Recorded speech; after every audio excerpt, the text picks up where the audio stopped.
I'm here at the Regalo Kite Festival here in Kitty Hawk, North Carolina. People from all over the world come here to fly their kites on the same sand dunes that the Wright brothers used to fly the very first airplane. Now, did you know that the Chinese were the first people to fly kites? Almost 3,000 years ago, the Chinese built kites out of silk and bamboo. For years, the kite has been thought of as a trivial toy, but history tells us that the kite is so much more than a toy. Throughout history, kites have been used by civil engineers to construct bridges, and perhaps most famously, by Ben Franklin to study electricity.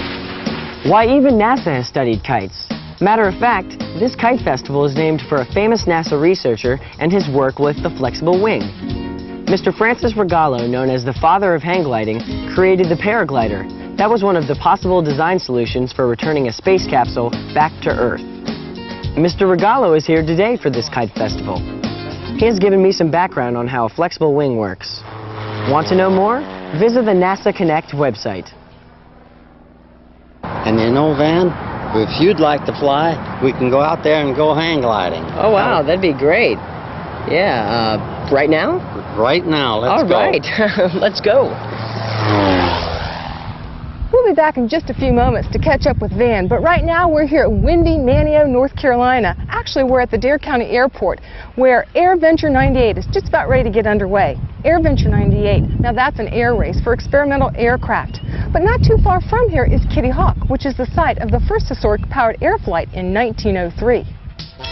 The Wright brothers changed the world forever when Orville Wright went up into the air for the first successful heavier-than-air flight. This machine was just one step in a broad experimental program that began with a glider kite that they built in 1899.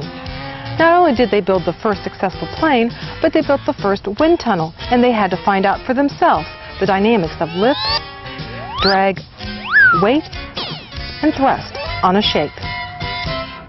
Ever since the Wright brothers successfully tested their flying machine off the sand dunes of Kitty Hawk, we've seen a multitude of designers, builders, and inventors trying to take their machines to someplace faster, farther, and higher. Well, that's what AirVenture 98 is all about. It honors those people. They will set off right here from historic North Carolina and set sail across the skies to Oshkosh, Wisconsin, where they're set to kick off the largest experimental aircraft air show in North America, Oshkosh. Aviation enthusiasts annually gather in Oshkosh to witness firsthand new design concepts and technologies that could open up new vistas to the field of aeronautical engineering and to personal and commercial aircraft venues. AirVenture brings out many different personalities and many different extraordinary looking aircraft. Joining me right now is a very special personality, Hoot Gibson, who is a former astronaut, was a commander on 4 missions, and has flown over 60 different airplanes. And behind me you can see the airplane he's going to be racing in. How about giving us a little lowdown on this big plane? Well, Shelley, this airplane is a Hawker Sea Fury, built by the British right after World War II. So right in the late 40s and early 50s is when these airplanes started flying. It's a really interesting bird. It's a very big, heavy, powerful machine. It weighs about 9,000 pounds. It has a 3,000 horsepower engine in it. And as you can see, it's got about a 14-foot diameter propeller. As you can see, the wings fold, of course. It used to be a carrier fighter, was what the British used it for. And you always want to minimize the size of the airplane when it's time to stow it away on the carrier. So you fold the wings and it takes up a lot less space. The wings actually cost you a little bit of weight because you've got to put in some mechanism to make the wings fold and to lock the wings, because of course you want to lock them when they're down. You don't want them folding up by themselves, obviously. Yeah. Well, I have a final question for you. This is what I call a tortoise and hare question. Your plane certainly is bigger than any other airplane that's going to be in this air race. So, given that, which plane do you think is going to be your closest competitor in this race? I'm not even sure, Shelley, that we're going to win this race. We do have the biggest, most powerful, heaviest airplane out here, but it doesn't have any kind of guarantee that we're going to win.